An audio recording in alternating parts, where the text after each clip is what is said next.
Hello दोस्तों, आप सभी का स्वागत है समसामयिक घटना चक्र के इस ऑनलाइन प्लेटफॉर्म पर। आज अपने इस वीडियो में हम लोग बात करेंगे 29 जनवरी 2025 के इंपॉर्टेंट करंट अफेयर के बारे में। 29 जनवरी 2025 को जो भी महत्वपूर्ण खबरें रही हैं पत्र पत्रिकाओं में, विभिन्न वेबसाइट पे, अपने इस वीडियो में हम लोग चर्चा करते हैं।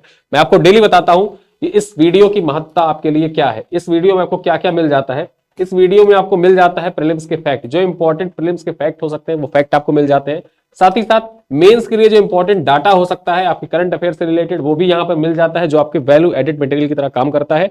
इसमें हम लोग PIB, Dainik Jagran, the Hindu, Indian Express, Jansatta, ANI और साथ साथ में डीडी न्यूज इत्यादि वेबसाइटों को भी खंगालते हैं और वहां से जो भी इंपॉर्टेंट खबरें रहती है आपकी परीक्षा के दृष्टिकोण से, हम अपने इस वीडियो में समाहित करते हैं। तो चलिए स्टार्ट करते हैं 29 जनवरी 2025 के इंपॉर्टेंट करंट अफेयर। सबसे पहले दिवस देख लेते हैं। जो 29 जनवरी का दिन है, इसको भारतीय समाचार पत्र दिवस के रूप में मनाया जाता है। याद रखिएगा, ठीक है। किस रूप में मनाया जाता है? इंडियन न्यूज़पेपर डे के रूप में मनाया जाता है। 29 जनवरी का दिन मनाया जाता है भारतीय समाचार पत्र दिवस के रूप में। अब यहां पर देखें, 2025 में भारतीय समाचार पत्र 29 जनवरी को बनाया गया। यह तिथि 1980 में, ठीक है, 1780 में पहले भारतीय समाचार पत्र जेम्स ऑगस्टस हिक्की के द्वारा जो बंगाल गजट प्रकाशन किया गया था, उसी की याद में सेलिब्रेट किया जाता है। थीम क्या था इस वर्ष का? विषय क्या था? डिजिटल युग में प्रिंट मीडिया की भूमिका। ठीक है, तो याद रखना, डिजिटल युग में प्रिंट मीडिया की भूमिका इस बार जो भारतीय समाचार पत्र दिवस का उसका मुख्य विषय था। ठीक है, चलो अब हम आते हैं अपने करंट अफेयर पर। डेली करंट अफेयर से संबंधित जो महत्वपूर्ण पॉइंट है उनको देखते हैं। सबसे पहली खबर क्या है? उत्तर प्रदेश की झांकी महाकुंभ को मिला सर्वश्रेष्ठ पुरस्कार। जो पीपल्स चॉइस होता था, तो पीपल चॉइस में अगर जो देखा जाए तो उत्तर प्रदेश की झांकी को सर्वश्रेष्ठ झांकी का पुरस्कार दिया गया है। और यह झांकी किस पर आधारित थी? महाकुंभ के थीम पर आधारित था। ठीक है, देखिए यहां पर हमारा पहला पॉइंट क्या कह रहा है? उत्तर प्रदेश की झांकी महाकुंभ 2025 स्वर्णिम भारत विरासत और विकास के लिए प्रथम पुरस्कार मिला है। ठीक है, तो यहां पर देखा जाए महाकुंभ 2025 के थीम पर आधारित था। और थीम क्या थी उत्तर प्रदेश की झांकी का? स्वर्णिम भारत विरासत और विकास के थीम पर यह झांकी आधारित थी। वहीं पर हम बात करें राज्यों और केंद्र शासित प्रदेशों की झांकियों में त्रिपुरा को उसकी खर्ची पूजा, 14 देवताओं की आराधना। ठीक है, जो त्रिपुरा की झांकी थी, और त्रिपुरा की झांकी किस थीम पर आधारित थी? ये याद रखना, खर्ची पूजा के थीम पर आधारित थी। और यहां पर 14 देवताओं की आराधना का दर्शाया गया था। 14 देवताओं की आराधना को दर्शाया गया था। उसको दूसरा स्थान मिला है, सेकंड रैंक मिला त्रिपुरा को। ठीक है, जबकि आंध्र प्रदेश की एटिकोपक्का, ठीक है, एटिकोपक्का बोम्मालू, अब ये क्या था? यहां पर जो लकड़ी के छोटे छोटे खिलौने होते हैं, एटिकोपक्का जो होते हैं, ये आंध्र प्रदेश के जीआई टैग इसको मिल चुका है। और वहां पर जो लकड़ी के खिलौने होते हैं उनको यहां पर दर्शाया गया था। तो इसने तीसरा स्थान हासिल किया है। ठीक है, इसने तीसरा स्थान हासिल किया है। तो परीक्षा में आपसे पूछ ले, तो परीक्षा में आपसे जब पूछेगा कि गणतंत्र दिवस परेड में सर्वश्रेष्ठ झांकी का अवार्ड किसको मिला? यूपी को मिला। महाकुंभ की झांकी यहां पर दर्शाई गई थी। उसके बाद किसको मिला? त्रिपुरा को मिला। क्या दर्शाया गया था? खर्ची पूजा दर्शाया गया था, जिसमें 14 देवताओं की आराधना को दर्शाया गया। और वहीं पर तीसरा स्थान किसको मिला? थर्ड रैंक किसकी रही? तो आंध्र प्रदेश का तीसरा स्थान रहा, थर्ड रैंक रहा। ठीक है, तो ये पॉइंट आपके परीक्षा के दृष्टिकोण से मोस्ट इंपॉर्टेंट है, इनको ध्यान में रखिएगा। अगली खबर देखें, प्रधानमंत्री जन आरोग्य योजना के बारे में है। प्रधानमंत्री जन आरोग्य योजना से संबंधित जो महत्वपूर्ण डाटा है यहां पर दे रखे हैं। और ये डाटा आपके प्रीलिम्स परीक्षा के लिए तो इंपॉर्टेंट है ही, साथ साथ ये आपके मुख्य परीक्षा के लिए भी इंपॉर्टेंट हो जाता है। ठीक है, मुख्य परीक्षा के लिए भी इंपॉर्टेंट है। तो ये जो क्लास होती है ये प्रीलिम्स के लिए तो इंपॉर्टेंट होती ही है, मुख्य परीक्षा के लिए इंपॉर्टेंट होती है। और ये खबर कहां से ली गई है? डीडी न्यूज की खबर है। ठीक है, डीडी न्यूज की खबर को हम डिकोड करते देखते हैं क्या है खबर। प्रधानमंत्री जन आरोग्य योजना, जिसको आप शॉर्ट में पीएमजे कहते हैं, में अब तक, ठीक है, 8.5 करोड़ से ज्यादा लोगों को 1.2 लाख करोड़ का मुफ्त इलाज मिल चुका है। यानी कि अब तक देखा जाए, जब से ये योजना स्टार्ट हुई है तब से अब तक कितने लोगों को? लगभग 8.5 करोड़ लोगों का इसमें इलाज किया जा चुका है। और लगभग कितने रुपए का? 1.2 लाख करोड़ रुपए का इलाज किया जा चुका है। ठीक है, देखें आगे, 29 जनवरी तक तमिलनाडु में सबसे ज्यादा लोगों को इस योजना का लाभ उठा, मतलब तमिलनाडु जो है इस योजना में लाभ उठाने के मामले में अगर जो देखा जाए, परीक्षा में से डायरेक्टली क्वेश्चन पूछ ले कि प्रधानमंत्री जन आरोग्य योजना के तहत लाभान्वित राज्यों में प्रथम स्थान किसका है? तमिलनाडु का है। ठीक है, जहां पर 90.49 लाख लोगों को मुफ्त इलाज मिला। यानी कि तमिलनाडु में देखा जाए तो अकेले तमिलनाडु में 90.49 लाख लोगों को मुफ्त इलाज इसके तहत मिल चुका है। उसके बाद जो दूसरा स्थान आता है किसका आता है? कर्नाटक का आता है। दूसरे नंबर पे कर्नाटक है। कर्नाटक में 66.04 लाख लोगों को इलाज मिल चुका है। तीसरे स्थान पे राजस्थान का स्थान आता है, चौथे पे केरल का, पांचवें पे आंध्र प्रदेश का और छठे नंबर पर आता है गुजरात। गुजरात में 45.46 लाख लोगों का यहां पर इलाज किया जा चुका है प्रधानमंत्री जन आरोग्य योजना के अंतर्गत। तो ये पॉइंट आपके परीक्षा के दृष्टिकोण से इंपॉर्टेंट हो जाती है। सबसे पहले तो यहां पर जो 8.5 करोड़ लोगों का इलाज किया जा चुका है अब तक, जब से स्टार्ट हुआ 1.2 लाख करोड़ रुपए की लागत का इलाज किया जा चुका है। सबसे ज्यादा इलाज कहां पर हुए हैं? तमिलनाडु में हुए हैं। तमिलनाडु के बाद किसका स्थान है? कर्नाटक का है। उसके बाद राजस्थान का है। चौथे स्थान पर केरल है। पांचवें पे आंध्र प्रदेश और छठे स्थान पर गुजरात है। ठीक है, आगे बात कर लें। लक्षद्वीप में सबसे कम सिर्फ 780 लोगों का इस योजना के तहत इलाज किया गया है। ठीक है, तो यहां पर यह पॉइंट भी इंपॉर्टेंट हो जाता है आपके परीक्षा के दृष्टिकोण से। पीएम जन आरोग्य योजना के अंतर्गत सबसे कम इलाज किस राज्य या केंद्र शासित प्रदेश में हुआ है? लक्षद्वीप में हुआ है। ठीक है, प्रीलिम्स के लिए इंपॉर्टेंट, मेंस के लिए भी इंपॉर्टेंट है। आगे देखें, अब तक सरकार ने 36.54 करोड़ से ज्यादा आयुष्मान कार्ड जारी किए हैं। यानी कि भारत सरकार के द्वारा अगर जो देखा जाए कितने आयुष्मान कार्ड जारी किए गए हैं, तो 36.54 करोड़ से ज्यादा आयुष्मान कार्ड जारी किए गए हैं। सबसे ज्यादा कार्ड कहां पर जारी किए गए हैं? ठीक है, सबसे ज्यादा कार्ड देखा जाए तो उत्तर प्रदेश में जारी किए गए। कितना? 5.19 करोड़, यानी कि 5.19 करोड़ कार्ड जारी किए जा चुके हैं आयुष्मान कार्ड। जबकि सबसे कम कहां पर जारी किए गए हैं? लक्षद्वीप में। कितने? 35,343 कार्ड जारी किए गए हैं आयुष्मान के। और आपसे परीक्षा में यह पीवाईक्यू पूछा भी जा चुका है, ठीक है, कि 5 करोड़ आयुष्मान कार्ड जारी करने वाला राज्य कौन सा है? ठीक है, 5 करोड़ आयुष्मान कार्ड जारी करने वाला पहला राज्य कौन सा बना था? उत्तर प्रदेश बना था। कितने जारी कर चुका है? 5.19 करोड़ कार्ड अब तक जारी कर चुका है 29 दिसंबर तक। ठीक है, तो ये पॉइंट आपके परीक्षा के दृष्टिकोण से इंपॉर्टेंट हो जाता है और ये खबर आपके एग्जाम के लिए बहुत ही महत्वपूर्ण है। चलो अगली खबर देखें। राष्ट्रीय महत्वपूर्ण खनिज मिशन योजना को मंजूरी। ये भी खबर कहां से ली गई है? डीडी न्यूज से ली गई है। देखते हैं क्या है खबर। प्रधानमंत्री नरेंद्र मोदी की अध्यक्षता में केंद्रीय मंत्रिमंडल ने बुधवार को हरित प्रौद्योगिकियों के लिए महत्वपूर्ण खनिज संसाधनों के लिए राष्ट्रीय महत्वपूर्ण खनिज मिशन को मंजूरी प्रदान कर दी है। अब यहां पर देखें, नेशनल क्रिटिकल मिशन, ठीक है, mineral mission, national critical mineral mission जो है, ठीक है, ये कितने करोड़ रुपए की लागत का मिशन है? तो 16,300 करोड़ रुपए की लागत वाला मिशन है ये। तो यहां पर ये मिशन की लागत कितनी, ये इंपॉर्टेंट है आपके लिए, 16,300 करोड़। ठीक है, 16,300 करोड़ रुपए की व्यय वाला यह मिशन है। और यहां पर देखा जाए, मिशन के प्रारंभिक चरण 6 साल का होगा। जो प्रारंभिक चरण होगा वो कितने साल का होगा? 6 साल का होगा। और इसके तहत 7 सालों में, यानी कि जो मिशन है इसके तहत 7 सालों में 34,300 करोड़ रुपए का निवेश भी किया जाएगा। ठीक है, 7 सालों में कितना निवेश किया जाएगा? 34,300 करोड़ रुपए का निवेश किया जाएगा। तो ये आपके लिए महत्वपूर्ण हो जाता है, राष्ट्रीय महत्वपूर्ण खनिज मिशन। ठीक है, इसको मंजूरी प्रदान कर दी गई है। और किसकी अध्यक्षता में कैबिनेट की बैठक हुई थी? पीएम मोदी की अध्यक्षता में कैबिनेट की बैठक हुई थी। इसी वजह से यहां पर ये आपके परीक्षा के दृष्टिकोण से इंपॉर्टेंट हो जाता है। मिशन का उद्देश्य क्या है? मिशन का उद्देश्य भारतीय सार्वजनिक उपक्रमों और निजी क्षेत्र की कंपनियों को विदेशों में महत्वपूर्ण खनिज संपत्ति हासिल करने और संसाधन संपन्न देशों के साथ व्यापार बढ़ाने के लिए प्रोत्साहित करना है। ठीक है, जो भारतीय सार्वजनिक उपक्रम है ना, इन उपक्रमों को और साथ ही साथ निजी जो क्षेत्र की कंपनी है उनको विदेशों में महत्वपूर्ण खनिज संपत्तियों को हासिल करने, साथ ही साथ संसाधन संपन्न देशों के साथ व्यापार बढ़ाने को प्रोत्साहित करना इसका मुख्य उद्देश्य है। तो यहां पर आप समझ गए, जो राष्ट्रीय महत्वपूर्ण खनिज मिशन है, इस मिशन के तहत क्या उद्देश्य है, ये आपके परीक्षा के दृष्टिकोण से इंपॉर्टेंट हो जाता है। खास बात क्या है, यहां पर एक पॉइंट और देखते हैं। महत्वपूर्ण खनिज क्षेत्र में देश की आत्मनिर्भरता के लिए एक प्रभावी ढांचा स्थापित करने की आवश्यकता को देखते हुए वित्त मंत्री ने 23 जुलाई 2024 को 2024-25 के केंद्रीय बजट में क्रिटिकल मिनरल मिशन की स्थापना की घोषणा की थी। यानी कि जो ये घोषणा हुई है, ये बजट में घोषणा की गई थी। कब घोषणा की गई थी बजट में? 23 जुलाई 2024 को जो 2024-25 का बजट पेश किया गया था केंद्रीय, उसी बजट में क्रिटिकल मिनरल मिशन की घोषणा की गई थी और इसी मिशन को मंजूरी प्रदान कर दी गई है। और यह मिशन जो भी, देखिए एक पॉइंट में आपको बता देता हूं, एक चीट कोड बताता हूं। जो भी चीजें बजट में दे रखी होती है, ठीक है, जैसे बजट में कोई योजना है, बजट में कोई मिशन है, वो मिशन, वो योजना आपके एग्जाम के लिए बहुत ही महत्वपूर्ण होती है। वहां से डायरेक्टली क्वेश्चन आपके मुख्य परीक्षा में भी आते हैं और प्रीलिम्स एग्जाम में भी आते हैं। तो ये आपका चीट कोड ही है कि राष्ट्रीय महत्वपूर्ण खनिज मिशन जो है, ये आपके एग्जाम के लिए समझ लीजिए कि प्रीलिम्स, आरओ के प्रीलिम्स में यहां से क्वेश्चन आएगा ही आएगा। ठीक है, चलो अगली खबर देखें।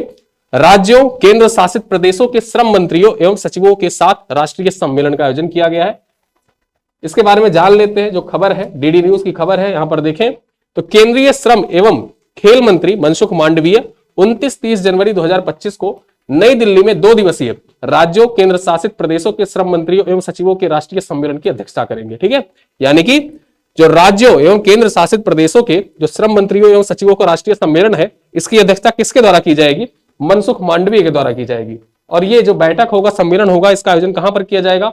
नई दिल्ली में इसका आयोजन किया जाएगा। कब इसका आयोजन किया जा रहा है? तो 29-30 जनवरी को इसका आयोजन किया जा रहा है। ठीक है, तो ये आपके परीक्षा के दृष्टिकोण से ऐसे सम्मेलन यूपीपीसीएस में पूछे गए हैं। यूपीपीसीएस में जो मंत्री स्तरीय सम्मेलन हुए हैं, आप जब देखेंगे 2024 का पेपर तो उसमें मंत्री स्तरीय सम्मेलन के बारे में पूछा था। तो यहां पर श्रम मंत्रियों का सम्मेलन है, आपके परीक्षा के दृष्टिकोण से इंपॉर्टेंट है। अब यहां पर इससे संबंधित खास पॉइंट क्या है देखते हैं। इस राष्ट्रीय बैठक का आयोजन श्रम एवं रोजगार मंत्रालय द्वारा श्रम सुधारों, गिग प्लेटफॉर्मों, श्रमिकों सहित संगठित एवं असंगठित श्रमिकों के लिए सामाजिक सुरक्षा, ईएसआईसी, चिकित्सा अवसंरचना एवं स्वास्थ्य सुविधाओं के विस्तार करने, राष्ट्रीय करियर सेवा पोर्टल और मॉडल करियर केंद्रों के माध्यम से रोजगार में सुधार लाने के लिए सभी 36 राज्यों एवं केंद्र शासित प्रदेशों के साथ सहयोग को मजबूत करने के लिए किया जा रहा है। ठीक है, मतलब ये जो बैठक आयोजित की जा रही है, ये बैठक किस लिए आयोजित की जा रही है वो यहां पर बताया गया है, जो आपके परीक्षा के दृष्टिकोण से देखा जाए तो बहुत ही महत्वपूर्ण है। और 26 राज्यों और केंद्र शासित प्रदेशों के जो मंत्री स्तरीय एवं सचिव है, उन सभी की बैठक यहां पर नई दिल्ली में आयोजित किया जा रहा है, जिसकी अध्यक्षता मनसुख मांडवीय द्वारा की जा रही है। अगली खबर देखें क्या है। अगली खबर है हथकरघा सम्मेलन मंथन का उद्घाटन। हथकरघा सम्मेलन मंथन का उद्घाटन किया गया, किसके द्वारा किया गया है देख लेते हैं। केंद्रीय कपड़ा मंत्री गिरिराज सिंह ने 29 जनवरी को नई दिल्ली में जनपथ स्थित, ठीक है, नई दिल्ली के जनपथ स्थित डॉक्टर अंबेडकर अंतरराष्ट्रीय केंद्र में हथकरघा सम्मेलन मंथन का उद्घाटन किया। यहां पर आप देख सकते हैं हथकरघा बुनकर ई पहचान पोर्टल का भी यहां पे उद्घाटन किया गया। और किसके द्वारा किया गया था? तो यहां पे आप देख सकते हैं गिरिराज सिंह के द्वारा उद्घाटन किया गया था। कब किया गया? 29 जनवरी को। कहां पर? नई दिल्ली में उद्घाटन किया गया है। इसी मौके पर उन्होंने हथकरघा बुनकर ई पहचान पोर्टल और हथकरघा पुरस्कारों के लिए ऑनलाइन मॉड्यूल का भी शुभारंभ किया। ठीक है, तो ये आपके परीक्षा के दृष्टिकोण से इंपॉर्टेंट हो जाता है। परीक्षा में डायरेक्टली आपसे पूछ सकता है कि हथकरघा बुनकर ई पहचान पोर्टल का उद्घाटन किसके द्वारा किया गया? गिरिराज सिंह के द्वारा किया गया था। कहां पर किया गया था? हथकरघा सम्मेलन मंथन का जो आयोजन किया गया था, इसी आयोजन के दौरान इस पोर्टल का उद्घाटन किया गया था। आगे देखें, एक लक्ष्य है सरकार का, देख लेते हैं। वर्ष 2030 तक ई कॉमर्स के $325 बिलियन के बाजार बनने की उम्मीद है। यानी कि सरकार का एक लक्ष्य है कि जो ई कॉमर्स मार्केट है ना, ये कितना हो जाएगा? $325 बिलियन हो जाना चाहिए, ऐसा सरकार का लक्ष्य है। मतलब निर्धारित किया गया कि 2030 तक ऐसा हो जाएगा। ठीक है, आगे देखें आईसीसी अवार्ड्स के बारे में जान लेते हैं। परीक्षा के दृष्टिकोण से इंपॉर्टेंट है आईसीसी अवार्ड्स। अब यहां पर चर्चा करें तो आईसीसी अवार्ड के बारे में जान लेते हैं। आइए अपने इस वीडियो में देखें। सर्वश्रेष्ठ पुरुष टेस्ट क्रिकेटर का अवार्ड किसको दिया गया है? जसप्रीत बुमराह को दिया गया है, भारत के खिलाड़ी हैं। वहीं पर देखें सर्वश्रेष्ठ पुरुष T20 क्रिकेटर का अवार्ड किसको दिया गया है? अर्शदीप सिंह को दिया गया है, बॉलर हैं ये भारत के। वहीं पर देखा जाए सर्वश्रेष्ठ महिला T20 क्रिकेटर का अवार्ड किसको दिया गया है? एमेलिया केरे को दिया गया है, न्यूजीलैंड की है एमेलिया केर, इनको प्रदान किया गया है। वनडे पुरुष क्रिकेटर का जो अवार्ड है वो किसको दिया गया है? अजमतुल्ला उमर जेई, ठीक है, अजमतुल्ला उमर जेई को दिया गया है और ये अफगानिस्तान के खिलाड़ी हैं। वहीं पर हम बात कर लें वनडे महिला क्रिकेटर का अवार्ड किसको दिया गया है? मैं आपको पहले ही पिछले वीडियो में बता चुका हूं कि स्मृति मंधाना को दिया गया था, भारत की खिलाड़ी है, महिला खिलाड़ी है। सर्वश्रेष्ठ एम्पायर का अवार्ड किसको दिया गया है? रिचर्ड इंगलवर्थ को दिया गया है। किसको? रिचर्ड इंगलवर्थ को दिया गया है। और ये नाम आपके परीक्षा के दृष्टिकोण से मोस्ट इंपॉर्टेंट हो जाता है। ठीक है, परीक्षा में आपसे पूछ सकता है कि आईसीसी अवार्ड्स 2024 में सर्वश्रेष्ठ एम्पायर का अवार्ड किसको दिया गया था? डायरेक्टली आपसे पूछ सकता है, तो रिचर्ड इंगलवर्थ को दिया गया है। ठीक है, या कथन कारण में पूछ सकता है, तो ये नाम याद रखिएगा, किसको दिया गया है ये भी याद रखिएगा। अगली खबर देखें क्या है। 3 राज्यों की जल सुरक्षा कार्य योजना को स्वीकृति प्रदान की गई है। केंद्र सरकार के द्वारा 3 राज्यों की जल सुरक्षा कार्य योजना को स्वीकृति प्रदान की गई है। उत्तर प्रदेश, महाराष्ट्र और गुजरात की जल सुरक्षा योजनाओं को केंद्र सरकार ने स्वीकृति दी है। जल दृष्टि @2047 कार्यक्रम के माध्यम से प्रधानमंत्री मोदी ने जल प्रबंधन के दीर्घकालिक रणनीति बनाने पर जोर दिया है। ठीक है, तो यहां पर जो रणनीति है उस कार्यक्रम का नाम याद रखना, ये कार्यक्रम का नाम आपके परीक्षा के दृष्टिकोण से महत्वपूर्ण हो जाता है। जब भी जल प्रबंधन के बारे में आप कोई आंसर लिख रहे हो तो वहां पर इस कार्य योजना को आप मेंशन कर सकते हैं कि जल दृष्टि @2047 कार्यक्रम। ठीक है, इसके तहत देखा जाए तो प्रधानमंत्री मोदी ने जल प्रबंधन के दीर्घकालिक रणनीति बनाने पर विशेष जोर दिया है। ठीक है, इसके लिए बड़े राज्यों को 50 लाख रुपए और छोटे राज्यों को 30 लाख रुपए का आर्थिक सहयोग भी केंद्र सरकार द्वारा दिया जाएगा। यह भी आपके परीक्षा के दृष्टिकोण से इंपॉर्टेंट है कि जो जल प्रबंधन है, जल प्रबंधन के लिए केंद्र सरकार बड़े राज्यों को कितना सहयोग करेगी, आर्थिक सहयोग करेगी। 50 लाख रुपए का आर्थिक सहयोग बड़े राज्यों को किया जाएगा, छोटे राज्यों को कितना, 30 लाख रुपए का आर्थिक सहयोग किया जाएगा। ठीक है, तो यहां पर यह पॉइंट आपके परीक्षा के दृष्टिकोण से इंपॉर्टेंट हो जाता है। और जब भी आप इसको लिखें मेंस के आंसर राइटिंग में ये पॉइंट्स आप लिख सकते हैं, मेंशन कर सकते हैं। जल प्रबंधन से रिलेटेड कोई क्वेश्चन आपका आता है तो वहां पर। ठीक है, चलो अगली खबर देखें। अमृत मोहन प्रसाद को bureau of civil aviation security के डीजी का अतिरिक्त प्रभार सौंपा गया है। ठीक है, यहां पर देखा जाए तो अमृत मोहन प्रसाद को bureau of civil aviation security के डीजी का अतिरिक्त प्रभार सौंपा गया है। देख लेते हैं क्या है खबर। तो अमृत मोहन प्रसाद एसएसबी के महानिदेशक डीजी को BCAS यानी कि bureau of civil aviation security का अतिरिक्त प्रभार भी सौंपा गया है। यह प्रभार 1 नवंबर 2024 से 6 महीने के लिए या नियमित आधिकारिक रूप से नियुक्तियों तक दिया गया है। अमृत मोहन प्रसाद जो है ये 1989 बैच के ओडिशा कैडर के आईपीएस अधिकारी हैं। ठीक है, तो यहां पर ये खबर है। आगे बात करें, महाराष्ट्र का पहला नवीकरणीय सौर पार्क। अब महाराष्ट्र का पहला नवीकरणीय सौर पार्क है, इसके बारे में कुछ पॉइंट्स चर्चा कर लेते हैं। आपके परीक्षा के दृष्टिकोण से इंपॉर्टेंट हो जाता है। जब भी एग्जाम के पहले एक चीज आप नोटिस करेंगे, जब कोई इवेंट पहली बार होता है ना, या भारत में पहला, विश्व में पहला, उत्तर प्रदेश का पहला, महाराष्ट्र का पहला, तो ऐसी चीजों में देखा जाए तो ये आपके परीक्षा के दृष्टिकोण से इंपॉर्टेंट पॉइंट हो सकता है। देखते हैं क्या है। हुजूर मल्टी प्रोडक्ट्स, ठीक है, हुजूर मल्टी प्रोजेक्ट्स लिमिटेड द्वारा महाराष्ट्र के सोलापुर में छत्रपति शिवाजी महाराज सौर ऊर्जा पार्क का निर्माण किया जा रहा है। यह 4200 एकड़ भूमि पर विकसित किया जाएगा, जिसकी कुल क्षमता 1.2 गीगावाट होगी। ठीक है, तो यहां पर आप देख सकते हैं यह है महाराष्ट्र का पहला नवीकरणीय सौर पार्क। ठीक है, कहां पर विकसित किया जा रहा है, महाराष्ट्र के सोलापुर जिले में विकसित किया जा रहा है। नाम क्या है इसका, छत्रपति शिवाजी महाराज सौर ऊर्जा पार्क। ठीक है, इसका नाम है। क्षमता कितनी है इसकी, 1.2 गीगावाट इसकी क्षमता होगी। कितने क्षेत्र में इसको विस्तृत करके बनाया जा रहा है, इसका जो पार्क है ये कितने एकड़ में फैला हुआ है, तो यहां पर देखा जाए 4200 एकड़ भूमि पर यह फैला हुआ है। इसी में इसका निर्माण किया जा रहा है। किसके द्वारा बनाया जा रहा है, तो हुजूर मल्टी प्रोजेक्ट लिमिटेड के द्वारा इसको बनाया जा रहा है। ठीक है, ये इतने पॉइंट आपके परीक्षा के दृष्टिकोण से इंपॉर्टेंट है। टू द पॉइंट लिखा हुआ है, स्क्रीनशॉट ले लीजिए, आपकी परीक्षा के लिए इंपॉर्टेंट है। अगली खबर देखें। जापान एकेडमी फिल्म पुरस्कार के लिए नामित हुई किरण राव की फिल्म लापता लेडीज। अब ये पॉइंट्स जो है ये डीडी न्यूज से लिया गया है। मैं आपको सोर्स भी बता देता हूं कि कहां से लिया गया है, कौन सी खबर कहां से है। खबर देखें, आमिर खान प्रोडक्शन और किरण राव के निर्देशन में बनी फिल्म लापता लेडीज ने अंतरराष्ट्रीय स्तर पर अपनी पहचान बनाई है। यह फिल्म जापान एकेडमी फिल्म पुरस्कार 2024 के लिए सर्वश्रेष्ठ अंतरराष्ट्रीय फिल्म श्रेणी में नामित हुई है। याद रखना, जापान, ठीक है, जो जापानी एकेडमी फिल्म पुरस्कार है उसमें देखा जाए तो अंतरराष्ट्रीय सर्वश्रेष्ठ अंतरराष्ट्रीय फिल्म की कैटेगरी जो है ना, उसमें लापता लेडीज नामित की गई है। यह आपके परीक्षा के लिए इंपॉर्टेंट हो जाता है। निर्देशक कौन है, किरण राव इसकी निर्देशक है। और कौन सी प्रोडक्शन में इसे तैयार किया गया, आमिर खान प्रोडक्शन में इस मूवी को तैयार किया गया है। लापता लेडीज ऑस्कर के लिए भी गई थी, फिलहाल नामित नहीं हो पाई थी ऑस्कर के लिए। संबंधित कुछ पॉइंट्स भी जान लेते हैं।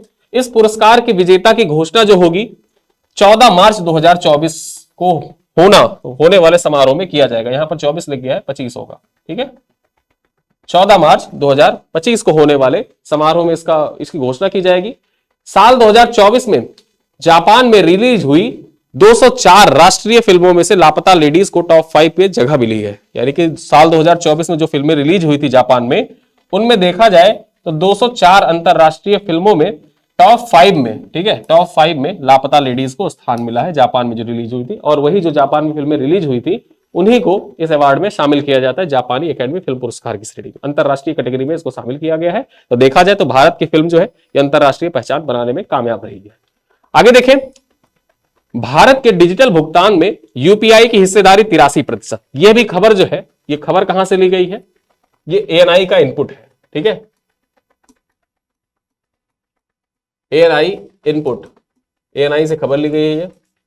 देखें यहां पर क्या कह रही है खबर।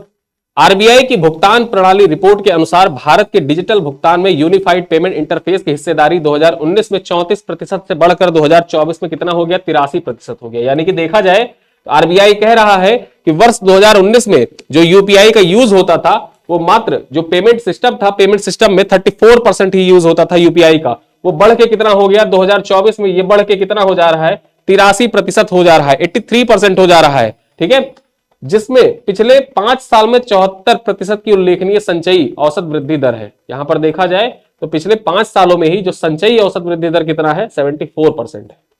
रिपोर्ट में कहा गया है कि इसके विपरीत डिजिटल भुगतान मात्रा में आरटीजीएस, ठीक है, RTGS, NEFT, IMPS, credit card, debit card आदि जैसी जो अन्य भुगतान प्रणालियां होती है ना, उन अन्य भुगतान प्रणालियों की बात कर ले तो उनकी हिस्सेदारी इसी अवधि के दौरान 66% से घटकर कितना रह गया, 17% हो गया है।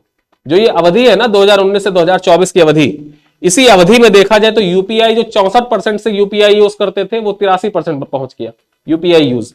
और वहीं पर अन्य जो debit card, credit card use होते थे वो पहले 66% यूज होते थे, अब 66% से घट के कितना हो गया है, मात्र 17% यूज किया जा रहा है। तो इस वजह से आप देख सकते हैं कि यूपीआई, और यूपीआई जो है विभिन्न देशों में जैसे श्रीलंका में भी यूपीआई को लागू कर दिया गया, फ्रांस में भी कुछ स्तर पर यूपीआई को लागू किया गया था।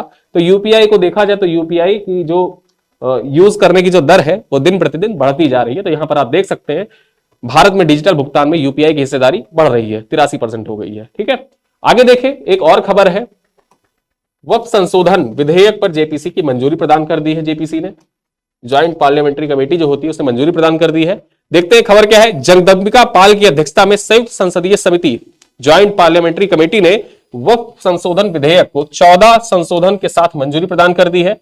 44 संशोधनों पर चर्चा के बाद 14 संशोधन बहुमत से स्वीकार किए गए हैं, जिसमें से 16 समर्थन और 10 विरोध में विधेयक पारित हुए हैं। ठीक है, आगे बात कर ले इसके प्रमुख प्रावधान क्या है। जो पारित किया गया, मंजूरी प्रदान की गई, उसके प्रमुख प्रावधान क्या है कि अब वक्फ संपत्ति के निर्धारण के कार्य जिला कलेक्टर के बजाय राज्य सरकार के अधिकारी करेंगे। पहले क्या होता था, जो जिला कलेक्टर होता था वो निर्धारित करता था कि कौन सी जो संपत्ति, जैसे वक्फ होता था वो संपत्ति का दावा कर देता था कि ये संपत्ति वक्फ की है। ठीक है, लेकिन अब होगा क्या कि वक्फ की संपत्ति जो होती थी फिर उसका निर्धारण जिला कलेक्टर के द्वारा कर दिया जाता, अब इसके बजाय क्या राज्य सरकार के अधिकारी के द्वारा किया जाएगा। साथ ही साथ देखा जाए तो अब राज्य वक्फ बोर्ड और केंद्रीय वक्फ बोर्ड परिषद में कम से कम 2 गैर मुस्लिम सदस्य भी अनिवार्य रूप से शामिल होंगे। ठीक है, तो ये भी एक महत्वपूर्ण पॉइंट है जो आपके परीक्षा के दृष्टिकोण से इंपॉर्टेंट हो सकता है। ठीक, अगली खबर क्या है, महाकुंभ भगदड़ के बाद जांच कमेटी का गठन। जो महाकुंभ में भगदड़ हुआ ना मौनी अमावस्या के दिन, अब मौनी अमावस्या पर जो भगदड़ हुई उस भगदड़ के बाद जांच कमेटी का गठन किया गया है।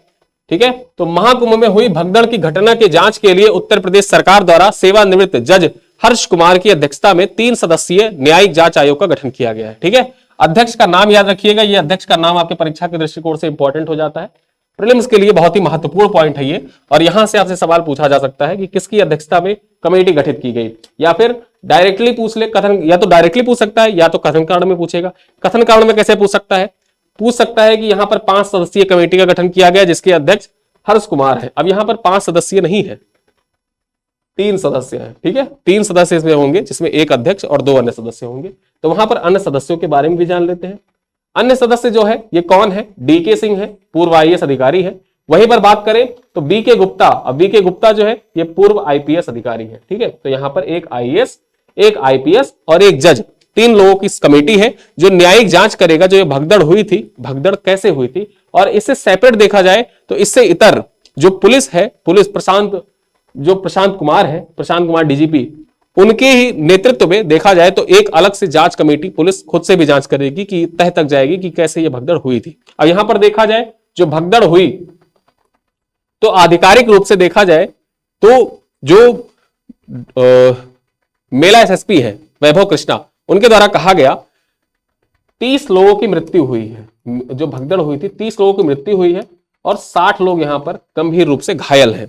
और वहीं पर जो मृतक, जो जिनकी मृत्यु हुई तो सरकार के द्वारा घोषणा की गई है उनके परिजनों को 25 लाख रुपए। महाकुंभ की भगदड़ में जो जांच कमेटी गठित की गई है उसके बाद क्या होगा कि जांच कमेटी की रिपोर्ट आएगी, लेकिन उससे पूर्व देखा जाए तो मृतकों के परिवार को 25 लाख रुपए दिए जाने की घोषणा उत्तर प्रदेश सरकार के द्वारा की गई है। यहां पर आपके लिए जो सबसे इंपॉर्टेंट है वो अध्यक्ष का नाम है, कितने कमेटी जो सदस्य है वो कितनी कमेटी है, और कमेटी जो गठित की गई है उसके कौन कौन से सदस्य है, ये पॉइंट आपकी परीक्षा के दृष्टिकोण से बहुत ही महत्वपूर्ण है। ठीक है, तो यहां पर इतने पॉइंट पर हमने चर्चा कर ली। अब आइए देखते हैं आज का सवाल क्या है। जो स्लाइड है उन्हीं स्लाइड पर आधारित कुछ क्वेश्चन होते हैं जिनका उत्तर आपको कमेंट बॉक्स में देना होता है। इन उत्तर जो प्रश्न होते हैं इन प्रश्नों का उत्तर देना बहुत अनिवार्य होता है। चलिए देखते हैं क्या क्या प्रश्न है आपके लिए। पहला प्रश्न क्या कह रहा है, देखिए 26 जनवरी परेड के संदर्भ में निम्नलिखित कथनों पर विचार करें। त्रिपुरा की झांकी खर्ची पूजा 14 देवताओं की आराधना को दूसरा स्थान प्राप्त हुआ है। ठीक है, पहला कथन यह कह रहा है कि खर्ची पूजा को दूसरा स्थान प्राप्त हुआ है। वहीं पर बात करें आंध्र प्रदेश की झांकी अटिकोपक्का गोमालू पर्यावरण अनुकूल लकड़ी के खिलौने को पहला स्थान प्राप्त हुआ। यानी कि आपको बताना है, पहला स्थान कह रहा है आंध्र प्रदेश की झांकी को प्राप्त हुआ है, दूसरा स्थान त्रिपुरा की झांकी को प्राप्त हुआ है। सही विकल्प का चयन कर रहा है, कौन सा विकल्प सही है, केवल कथन एक सही है, केवल कथन दो सही है, केवल कथन दोनों कथन सही है, या दोनों कथन गलत है। तो यहां पर अगर हम बात कर ले तो पहला कथन जो हमारा है, ठीक है, पहला कथन क्या कह रहा है कि त्रिपुरा की झांकी खर्ची पूजा 14 देवताओं की आराधना को दूसरा स्थान प्राप्त हुआ। यह कथन हमारा बिल्कुल सही है। ठीक है, यह कथन हमारा सही है। अब यहां पर दे रखा है आंध्र प्रदेश की झांकी अटिकोपक्का बोमालू। ठीक है, जो अटिकोपक्का होता है मैंने आपको बताया ये क्या होता है, ये लकड़ी के खिलौने।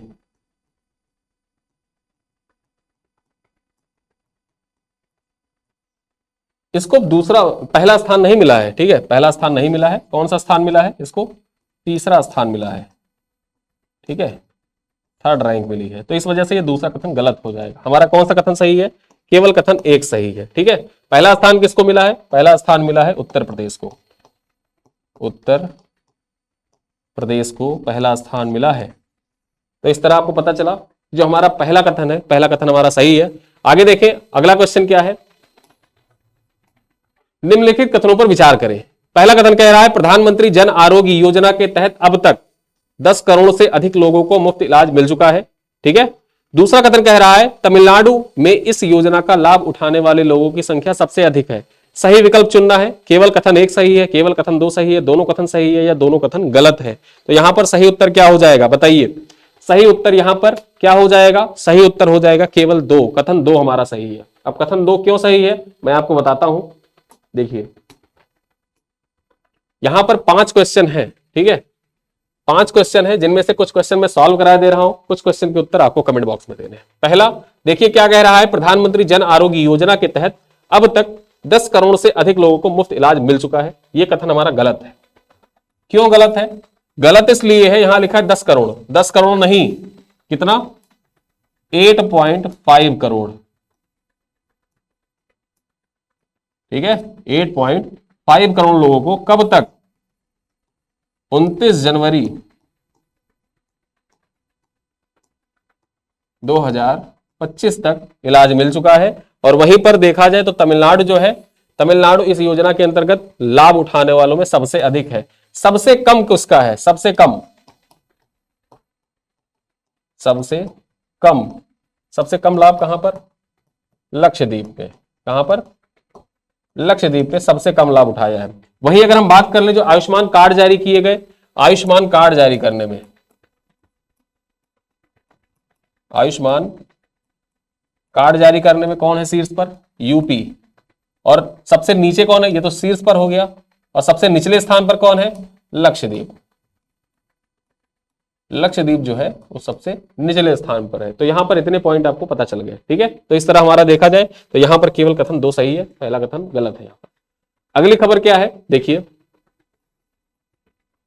प्रधानमंत्री जन आरोग्य योजना के संदर्भ में निम्नलिखित कथनों पर विचार करना है। पहला कथन क्या कह रहा है, प्रधानमंत्री जन आरोग्य योजना के तहत अब तक सरकार के द्वारा 50 करोड़ से अधिक आयुष्मान कार्ड जारी किए जा चुके हैं। उत्तर प्रदेश में सबसे ज्यादा आयुष्मान कार्ड जारी किए गए हैं। ठीक है, अब यहां पर आपको यह प्रश्न आपको बताना, क्योंकि जस्ट पहले मैंने आपको भी समझाया है, तो यहां पर आप देख लीजिए पहला कथन क्या कह रहा है, दूसरा कथन क्या कह रहा है। प्रधानमंत्री जन आरोग्य योजना के तहत अब तक सरकार के द्वारा 50 करोड़ से अधिक आयुष्मान कार्ड जारी किए गए हैं। उत्तर प्रदेश में सबसे ज्यादा आयुष्मान कार्ड जारी किए गए हैं। ठीक है, तो आपको बताना है इसका उत्तर। अगला प्रश्न देखें, क्वेश्चन नंबर 4 क्या कह रहा है, देखिए आईसीसी अवार्ड 2024 में जसप्रीत बुमराह को सर्वश्रेष्ठ पुरुष टेस्ट क्रिकेटर का अवार्ड मिला है। आईसीसी अवार्ड 2024 में सर्वश्रेष्ठ पुरुष टी20 क्रिकेटर का अवार्ड जो है वो अजमतुल्ला उमरजेई को मिला है। ठीक है, अब यहां पर कौन सा आंसर सही है बताइए, कौन सा आंसर सही होगा। पहला केवल एक कथन सही है, केवल दो कथन सही है, दोनों कथन सही है या दोनों कथन गलत है। अगला क्वेश्चन क्या कह रहा है, निम्नलिखित कथनों पर विचार करें। आईसीसी अवार्ड 2024 में स्मृति मंधाना को सर्वश्रेष्ठ वनडे महिला क्रिकेटर का पुरस्कार मिला है। दूसरा कथन कह रहा है रिचर्ड इंगलवर्थ को सर्वश्रेष्ठ एम्पायर के रूप में चुना गया है। कौन सा कथन सही है आपको बताना है, केवल कथन एक सही है, केवल कथन दो सही है, दोनों कथन सही है, दोनों कथन गलत है। तो यहां पर शुरुआती दो प्रश्नों का उत्तर मैंने दिया है और 3 प्रश्न मैंने आपके लिए छोड़े हैं जिनका उत्तर आपको कमेंट बॉक्स में देना है। और इन प्रश्नों का उत्तर आप अनिवार्य रूप से दीजिएगा। इससे क्या होगा कि जो आप कहते हैं कि सर क्विज तैयार करवाया करिए, सर करंट अफेयर को जो वीडियो आप लेकर आते हैं वीडियो बहुत अच्छा है, वीडियो पर क्वेश्चन भी कराया करिए। तो ये क्वेश्चन जो आते हैं, ये वीडियो के पर आधारित जो क्वेश्चन होते हैं ये आपके लिए होते हैं। ये टेस्ट आपका होता है कि इसमें आप टेस्ट कर सके कि हमने जो अभी पढ़ा है तुरंत क्या वो हमको याद रह रहा है या नहीं रह रहा है। ठीक है, तो यहां पर इन प्रश्नों का उत्तर आप कमेंट बॉक्स में दीजिएगा। वीडियो कैसा लगा बताइएगा। वीडियो बहुत ही इंपॉर्टेंट है, इन सभी के वीडियो आप जितना भी प्लेलिस्ट बनी हुई है प्लेलिस्ट में जाइएगा। आप रिवीजन करना चाहें तो आप वहां से देख सकते हैं, किसी स्पेसिफिक डेट का देखना चाहें तो प्लेलिस्ट अपडेट कर डेली अपडेट की जाती है, आप जाके वहां से देख सकते हैं। इसी तरह जुड़े रहिए नॉलेजफुल वीडियो के साथ। मैं आपसे इस वीडियो में विदा लेता हूं, मिलते हैं अगले वीडियो में, तब तक के लिए बहुत बहुत धन्यवाद।